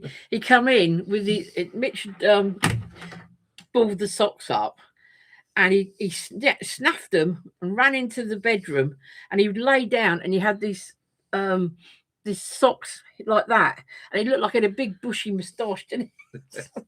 He's laying his head on it. It's like, no, you can't take them away. They're mine. Mike, Willow doesn't bark that much. He's as a breed. Yeah. They're not prone to barking. Now, if the door goes, he goes into guard dog mode. He will run at the door. It's quite a deep bark, but he doesn't bark that often. Give it his woof, woof, woof. But other than that, he's fairly quiet. Lee said he's starting to look like you. I'm starting to look like him, I think. Yeah. Yeah. Yeah. Yeah. He's quite as you see, one of those breeds of dogs. He's quite placid, quite gentle, very loving. Likes to have a fuss, but he also likes to sit back in the distance. He likes to just sit and watch people. Yeah. They're very much a and we've got a broken one because it for breakfast it has sweet pepper, celery, and baby sweet corn. Yeah. And if you had for his tea at night, it has cooked broccoli and raw meat. Yeah. If you try giving him the raw meat before the vegetables, he won't eat it. You have to give him the vegetables. He's made friends with all the neighbours' cats, which the cats and the foxes don't really know what to make of. He's not an aggressive breed in any way, form, or manner. He will quite happily go nose to nose with a cat with his tail wagging, and the cats really aren't quite sure what to. No. Yeah. What to think? Like, hang on, is this a dog or is it not? He kept barking today, and I think you were playing with him. Yeah. And it wasn't that; it's the fact that Jason was at the door. Yeah. and the ring doorbell hadn't gone off, and I kept saying, "Be quiet," and it wasn't. It was yeah. But he likes to watch. He likes to sit back. He'll lay down there quite happily, just looking up at us, watching us. And downstairs, he's quite happy for him to get up and have a cuddle and rest. But more often than not, he likes his own little bit of space. Yeah.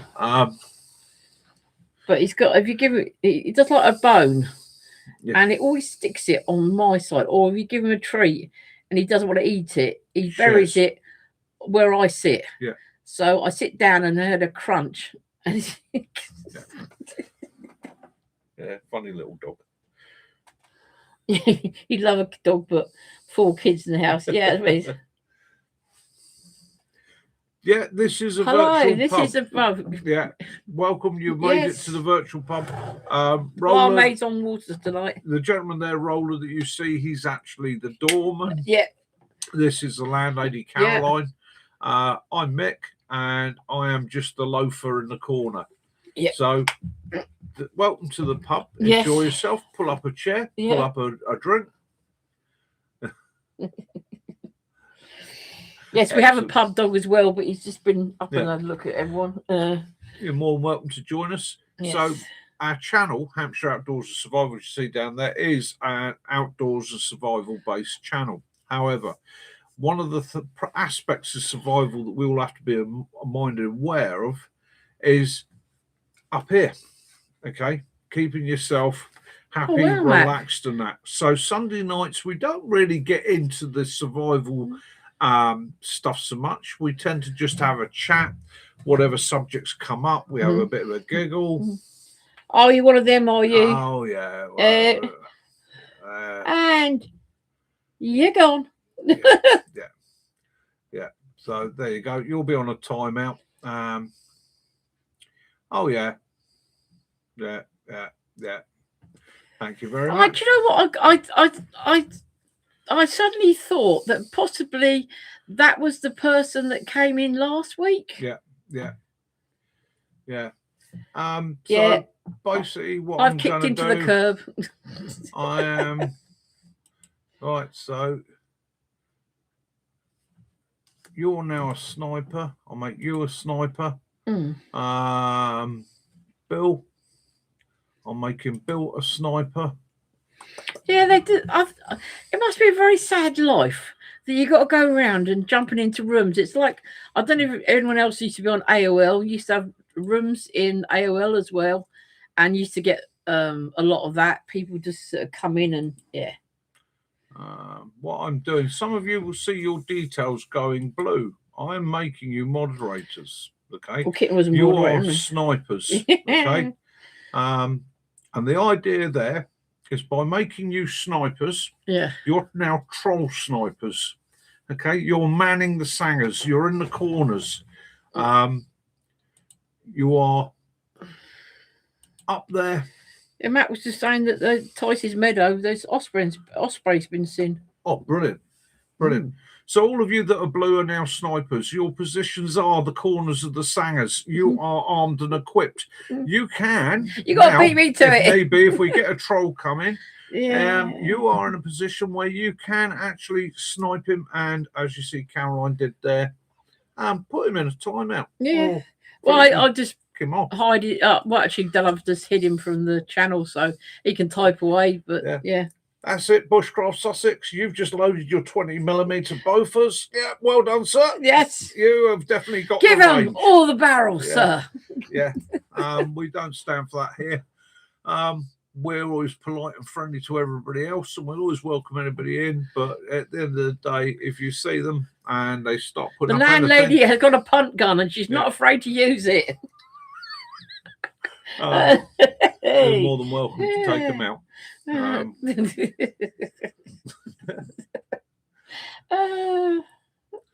Bennett, 303's inbound. Yeah. It's quite sad, isn't it? We're going to get it. Yeah. And you're going to see more of it. Oh, yeah. There are people out there that will see that or just decide they don't like what we do. I don't care who they are. I just think it's a bit sad, really. I've got, at the end of the day, I always tend to think of them as Yemeni. a bit sad. If they were a little bit more, if they gave a little bit of time, they would realise that this channel is quite open to all people of all nationalities, all races, all creed, colours, and sexualities. Yeah. See everybody as equal. You treat me well, I'll treat you well.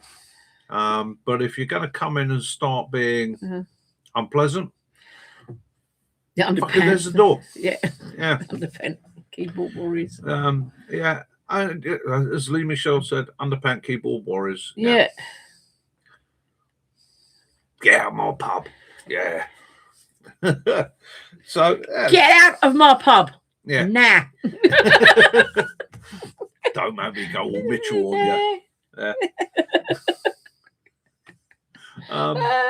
Yeah. So, but it happens. It happens. I mean, I just tend to think of them as sitting in their mum's cellar, down there in their diaper, touching themselves whilst they try and upset the world. And I'm sorry I feel sorry for them, actual fact, because if that's all they've got left in their life is trying to go and upset other people, they're sad individuals. I don't get angry. They have my sympathy. They just say, "Oh, I can type a dirty word."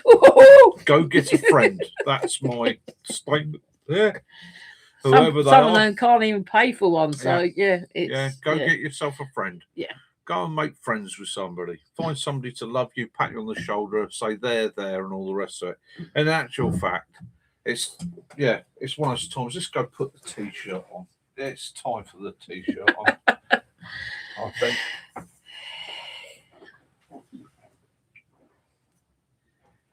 Yes, you can.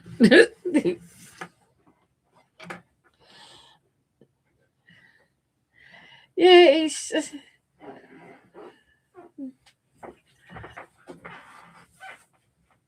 it was from Yemeni. Oh dear, how sad. Never mind. Yes.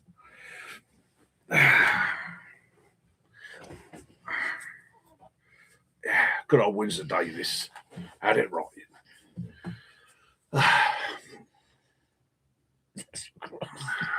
Need to get out and touch some grass, definitely. Yeah. Hey, Willow, what are you doing? Come on, monkey. Hey! Oh, there's one of the but did I die? Because Chris has lost his he's ripped one off his baggie. Right. There you go. Order to engagement. We will make sure that's there for Chris. Oh. Yeah, you are.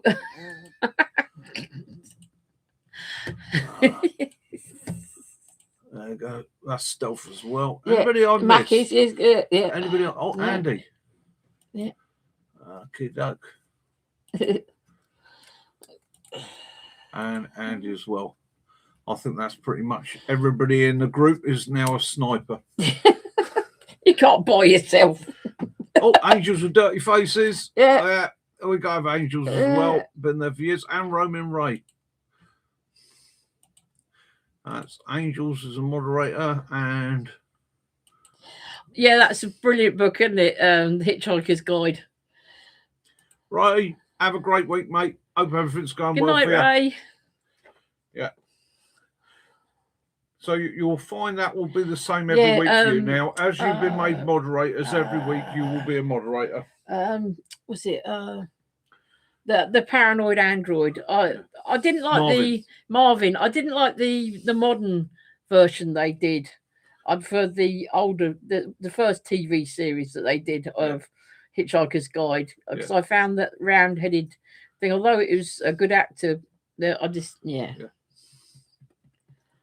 Oh, thank you. Cheers, mate. Appreciate that. Yeah. Yeah, and this is so you're all snipers now. You're all part of our troll hunting pack. We are affiliated to Bushcraft Rebooted. Yes. Who runs troll hunting. If you ever you can't ban Ray for leaving early. You're ever a bit bored. You're ever a bit bored. As another channel that I would recommend support. You can then ban non-fishermen, fishermen peoples. Yeah. They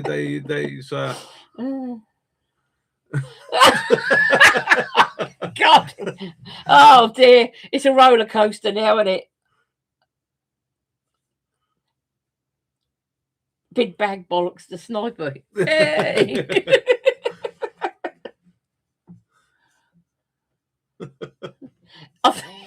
I don't know. It could be. Oh.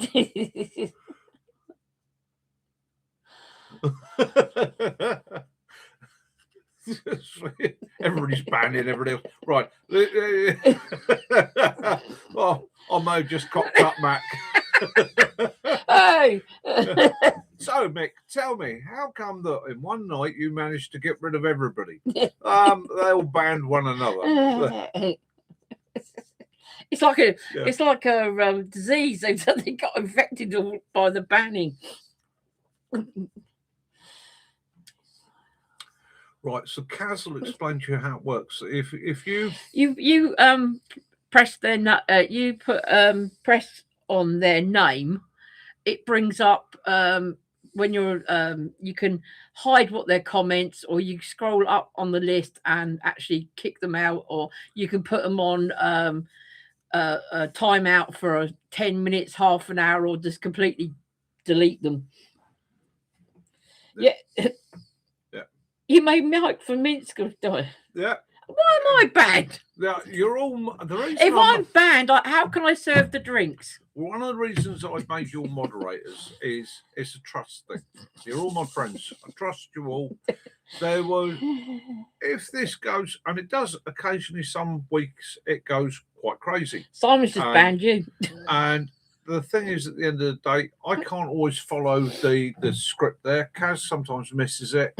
We do have young people that do join us. We have family and friends that watch this. Some of them have youngsters. We all understand the rules. We're all like-minded people. You're all outdoorsy, like-minded, fun, easygoing people. You don't want the channel mucked up with idiots. We don't want that sort of crap here. Don't want. We we've all got our own political beliefs, we've all got our own faiths, we've all got our own ideas in life, but in this channel we leave anything that could be a bit contentious behind. And don't get me wrong, I'm the most contentious bastard you'll ever meet in your life. You ask Mac, I've got some very, very strong opinions on certain things, but I know when it's okay to allow those opinions out and when not to. Mike's just banned us all.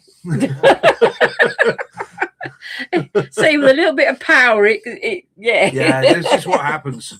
Major politicians. Yeah, well, me and him would just be sitting there going, "Oh, it's a bit quiet this week." What are you up to today? Yeah.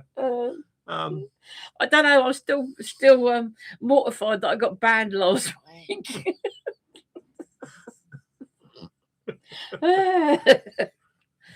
No, but it's fun. I trust you all.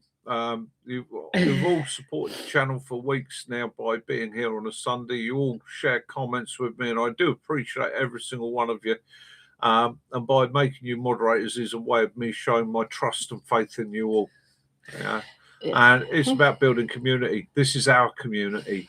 Somebody wants to come in and with us, they got to fuck me, Kaz, and all of you guys. Yeah. And at the end of it, they'll probably get urinated on by Willow as they leave.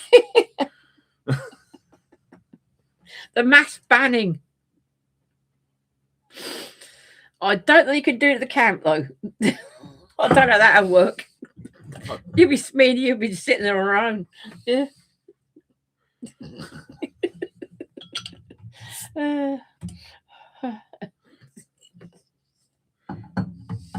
Mind you, Simon, if you ban me, I won't be able to make all the cakes and that. Oh, Lee Michelle, I like it. Band of Brothers. Yes. Yes. Yes. Well done, sir.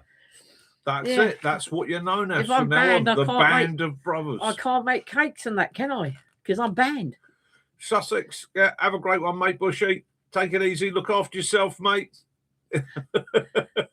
You realise, Bushy, they're going to lock the door on you when you go out. keep me posted on when you're going up the woods, mate. And good evening, Jason. Evening, Jason. Watch out, doing, mate? There's a lot of moderators, and they're banning everyone left, right, and centre. Right. There you go. So, Jason, I've just made you a sniper as well. Have you? Yeah, which means you are a moderator on this channel. So basically, we got infested by an idiot just now. Yeah, we got hit by a troll earlier on, and so what I've decided to do, because everybody here tonight are people that have been here regularly, people I trust, people I love. We've created, thanks to Lee Michelle, the band of brothers. Yeah. I've made you all snipers. And therefore, anytime as a moderator and sniper on this channel, if we get a troll sneak in under the wire, you can take him out. No mercy. Okay. More wrenches in here than a snap-on tool truck. Well, the thing is, it's all about covering your backs. Yeah. Okay. It's a community thing. Cover one another's asses. I'm glad it's your best day. Yeah. Yeah. And I also appreciate everything.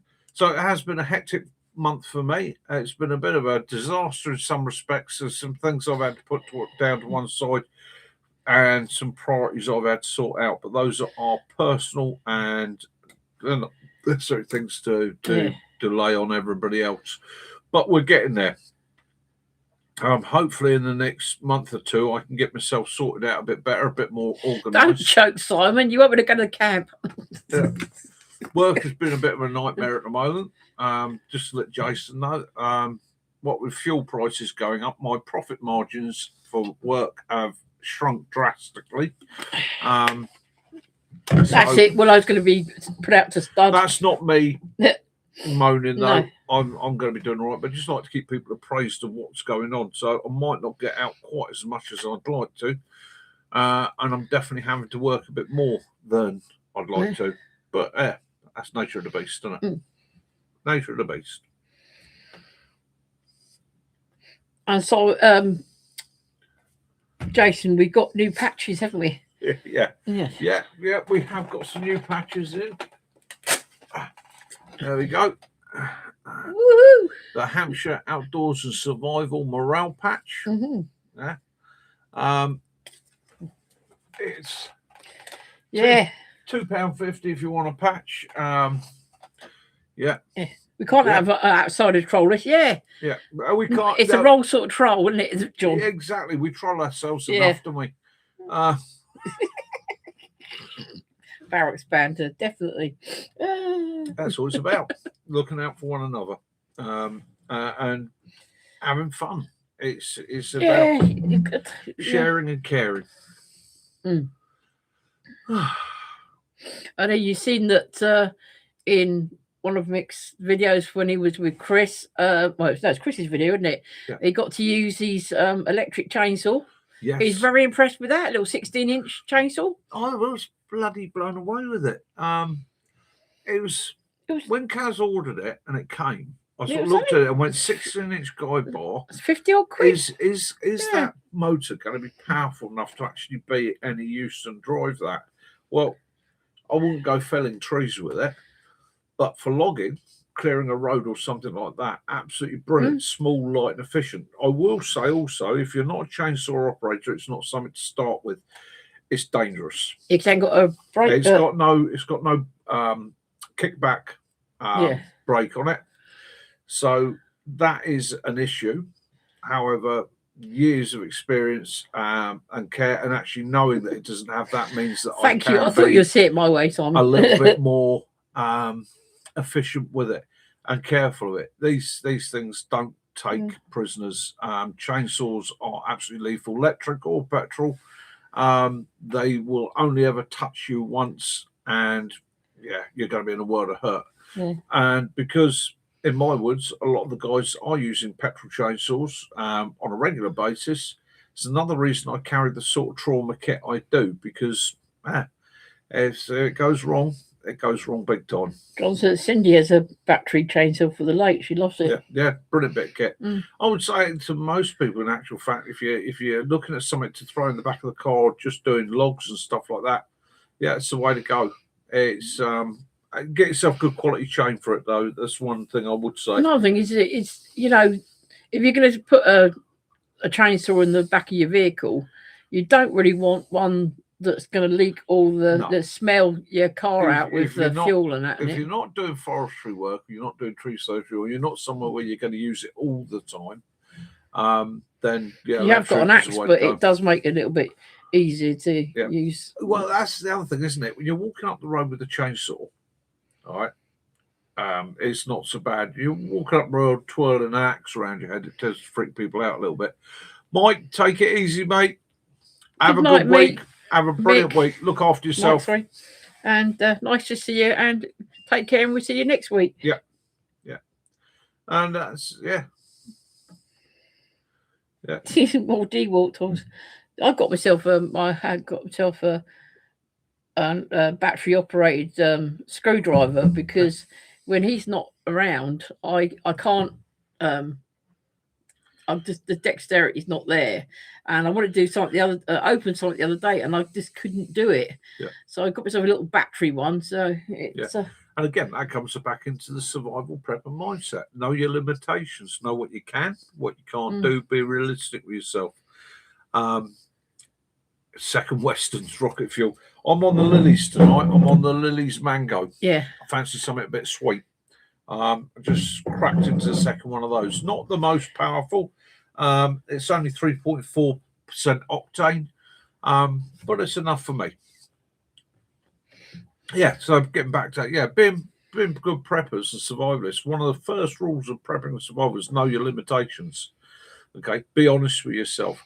Like Kaz says, she has difficulty with dexterity, so she overcomes that by having a tool that allows her to do that. It's the same thing for myself. Can I still do what I wanted to do, or what I did 20 years ago? I can't. Right, realistically, not at the same speed. I definitely can't carry the same weights I used to. So what I do is I adjust and adapt to ensure that I can still go out and have my ventures. I can still do those things I need to. And even around the house, there are jobs that once upon a time I'd have done, suspending myself 20 feet above the floor, painting the ceiling on the landing. Yeah, not so much now. I've got a long-handed pole to do that rather than the balancing tricks and stuff I used to do. But again, that's just all part of it. It is a survival prepper mindset. It's essential tools to have. Yeah, they've finally realised that my condition is, all my health issues together were worse than they thought. We're actually having someone come round tomorrow to talk to us about reevaluating. Your care needs. Yeah, and not only that is. We're trying to move to a single floor property, and we're only on the sort of basic level, so they need to reevaluate to put us on a higher need thing now. So yeah, it's the hand's still giving me hell, but it's getting through. Yeah, and again, it's the way it works, isn't it? So you have to adapt to these things. Oh, it's poor doggy. Poor doggy is asleep at the floor between two of us, aren't you? Well, he's zonked, mate. He's crashed out. He's had a day of it. Yeah, Bill, we got it on Amazon. It looks like a proper chainsaw. It's got a 16-inch guide bar. Give me 2 seconds. And I'll just car at the moment. Yeah, I'll just, 16-inch guide bar, 21 volt, 2 batteries. You know, you'll do an hour's cutting with it, and it's quite an effective little tool. One of the issues that I did get, I was speaking to my son about it because he worked in arboriculture for many years, and they had to go over to electric in London. They weren't allowed to use petrol chainsaws up there because of pollution. And one of the things he said to me was, it's not the batteries and the motors that go, it's the gears that drive it. He says some of the cheaper ones are nylon gears, which can shred. He said the better ones tend to be metal. But yeah.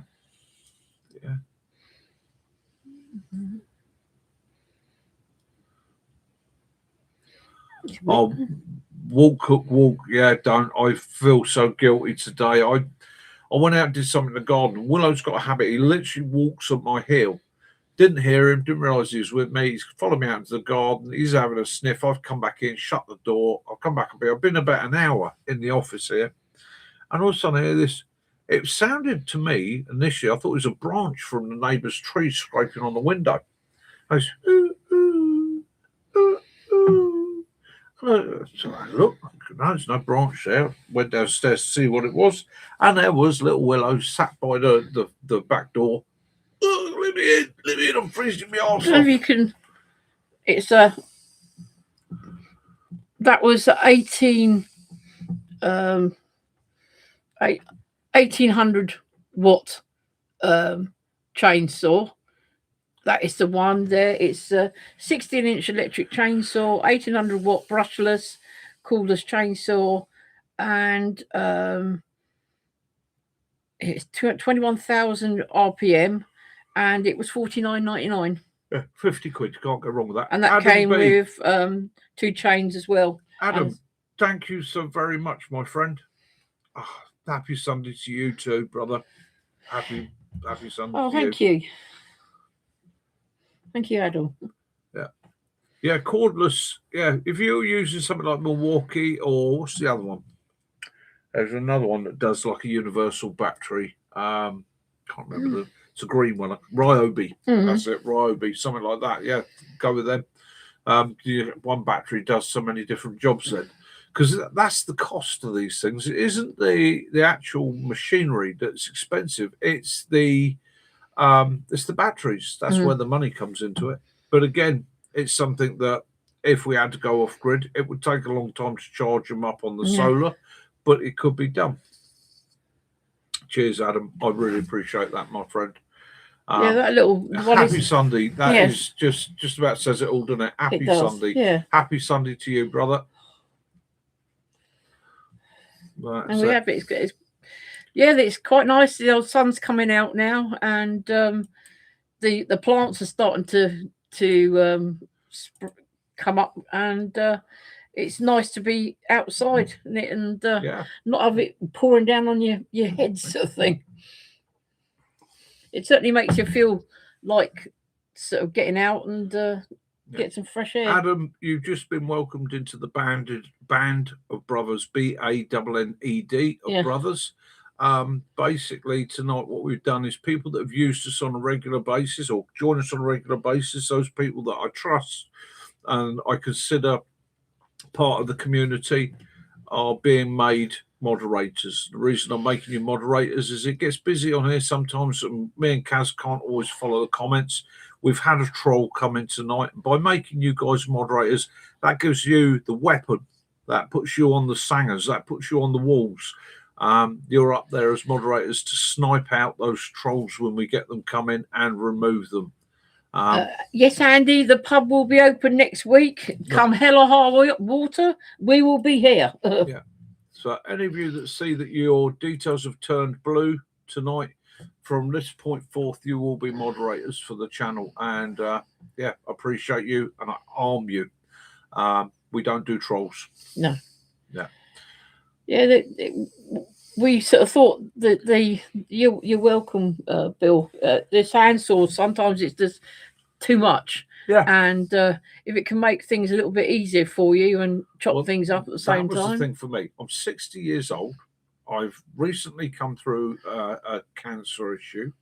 I've had two lots of major surgery in 12 months. I am short of breath. I am a little bit winded. And now you're achy. A celiac. I'm now a celiac, so I can't have wheat grains and certain things. It's not as easy as it used to be for me to do the things I'd love to do. But to keep moving forward, again, prepper mindset is instead of just going it with the silky or a bow saw that once upon a time would have been my going method, blow it. Get myself a battery chainsaw. They're cheap enough, save me money, pick one up and make my life. And you got on these reciprocating ones as well, didn't you? Yeah. It gives me the ability to spend more time sat by the fire, enjoying the fire, than puffing and blowing and panting and all the rest of it, trying to prepare the wood. Lee said you look pale. Yeah, I am a little bit pale at the moment, a little bit off colour. It's part of this celiac problem. It's trying to find a balance. So I cannot eat. Right, any of you that knows what celiac disease is, basically my body's decided that it's allergic to wheat, barley, or any grain that's got gluten in it. So as soon as I have that, everything and it means the flushes food through. has got to be rethought. We've managed to find they do a gluten-free bisto. So when we had roast lamb today, he was actually able to have gravy. We've replaced flour with rice flour. We're just trying to. The good thing is to get his. The good thing is on the upside, that T-shirt once upon a time fitted me fairly tight round the middle and round the chest. So you see, I'm losing a bit of weight there. The 38-inch trousers now have to be cinched right in round the middle because it's a 36-inch waist. I've still got a bit of a paunch, but a lot of that's down to just my age and muscle structure. And when I tell you that in some things on Amazon, for 2 pots of Bisto gravy for people that can't have gluten, it was £21. Oh yeah, and that is so wrong. I'll tell you another thing that hurt me, but as you know, hobnobs, yeah, right, chalky hobnobs, right. But I bought a packet of gluten-free biscuits, which was about that long. I thought it's a small packet, but it'll do. I only had 6 biscuits in it. They were sectioned off in this. It was nearly £3. £3. So what I did was I got a box. They had it was 4 packets of 5, wasn't it? Yeah. 5 biscuits, and it was a £5. So we got that. So at least if he wants something sweet, he's got a choice. It is, Lee Michelle. Partly it's relaxed muscles. Partly it's the fact that I got a little bit tubby and that. And do you know what the other thing is, guys? In all honesty, maybe it's wrong of me to say. I don't care. I'm 60. I made it this far. There was a time I had a 24-inch waist. There was a time I was a racing snake. I am not trying to attract women. I'm not trying to impress the world. I'm happy myself, and I think that's the secret. Is yeah, all right. I look in the mirror occasionally and go, I wish that was a bit more. But it all goes down south, doesn't it, when you get older? Yeah. It's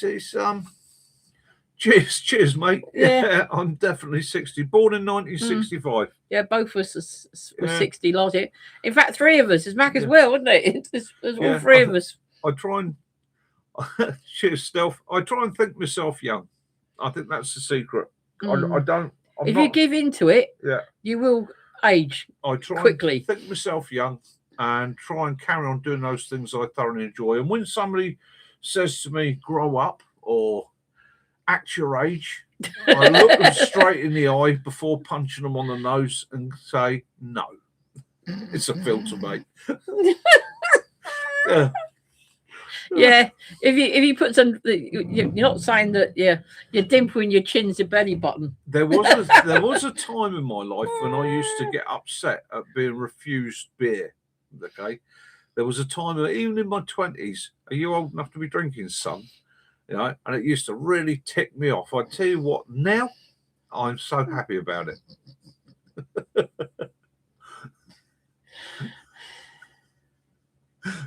Cheers, Mac.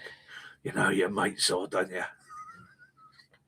No, I think it's one of those things. You got to do that, Lee, haven't you? You got to count every day as a blessing. It comes to us all. Yeah. Buttocks, possibly. Buttocks, mate. I had one of them buttocks injections. I'll be able to sit down properly for a week. Simon's put walk. We are gate guards. See, this face could take any Botox.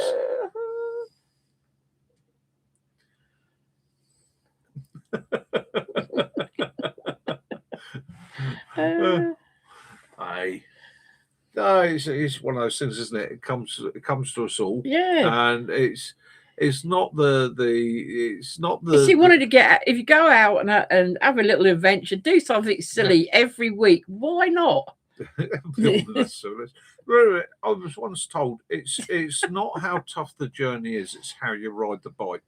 Okay, and that's the reality of it. Is, you know, we're all on this adventure of life. We're all going up the road, and some of us it's going to be a bit bumpier than in places than it is for others.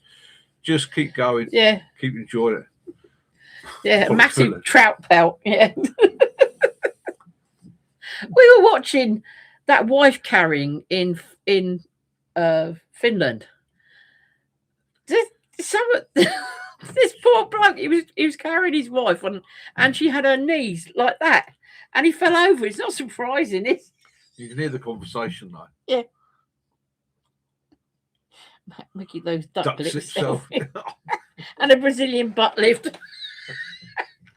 I tell you what, my butt needs lifting. I tell you, I was actually looking at one of my videos the other day, and I turned round and I looked at it and went, "Oh, blimey! I think I better get the straps off that old 120-litre Berg and strap them on my buttocks and start wearing my arse like it's in a set of braces."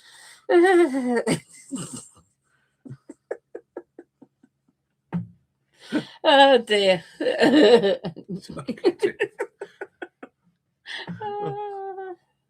Yeah, and there's us going to wish you to have a happy fishing trip. Yeah. May you only catch sturgeon.